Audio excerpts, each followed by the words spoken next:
আল্লাহ পাক রব্বুল আলামিন কোরআনে ফরমাইছেন, ইয়া আইয়ুহাল্লাযীনা আমানুযকুরুল্লাহা যিকরান কাসীরা, এই ইমানদার বান্দা বান্দীরা, তোমরা বেশি বেশি করে আমি আল্লাহর জিকির করো। ওয়াসাব্বিহুহু বুকরাতান ওয়া আসিলা, সকাল সন্ধ্যা দুইটা টাইম, এই দুইটা টাইমের মধ্যে ফজরের পরে এবং মাগরিবের পরে সময়টা জাকিরিন বান্দাদের জন্য জিকিরের উত্তম সময়, আমলের উত্তম সময়। সুতরাং এই সময়টা অত্যন্ত দামি। আর যেই মজলিসে আল্লাহর জিকির হয়, ওই মজলিসকে আল্লাহর ফেরেশতারা পাহারা দিয়ে বেষ্টনীর মধ্যে নিয়ে আসেন। আল্লাহ পাকের জিকিরের মজলিসটা অনেক দামি মজলিস।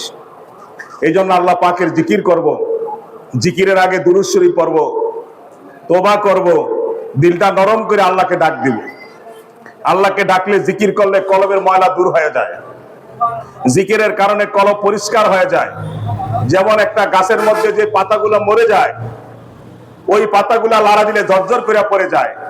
আল্লাহ রসুল বলেন, ইমানদার বান্দা বান্দি যখন আল্লাহর জিকির করবে, ওই বান্দা বান্দির গুনাহগুলা এরকম মরা পাতার মতো ঝইরা ঝইরা শরীর থেকে পড়ে যাবে। কন্যা সুবহানাল্লাহ।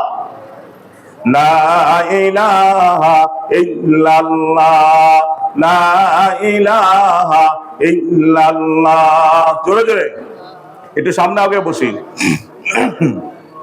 লা ইলাহা ইল্লাল্লাহ, লা ইলাহা ইল্লাল্লাহ, ইলাহা ইল্লাল্লাহ, লা ইলাহা ইল্লাল্লাহ, লা ইলাহা ইল্লাল্লাহ, লা ইলাহা ইল্লাল্লাহ, লা ইলাহা ইল্লাল্লাহ, লা ইলাহা ইল্লাল্লাহ, লা ইলাহা ইল্লাল্লাহ, লা ইলাহা ইল্লাল্লাহ, লা ইলাহা ইল্লাল্লাহ, লা ইলাহা ইল্লাল্লাহ, লা ইলাহা ইল্লাল্লাহ, লা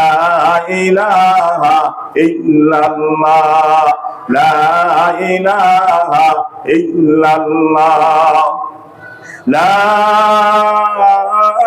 ইলাহা ইল্লাল্লাহু মুহাম্মাদুর রাসূলুল্লাহ সাল্লাল্লাহু আলাইহি ওয়াসাল্লাম।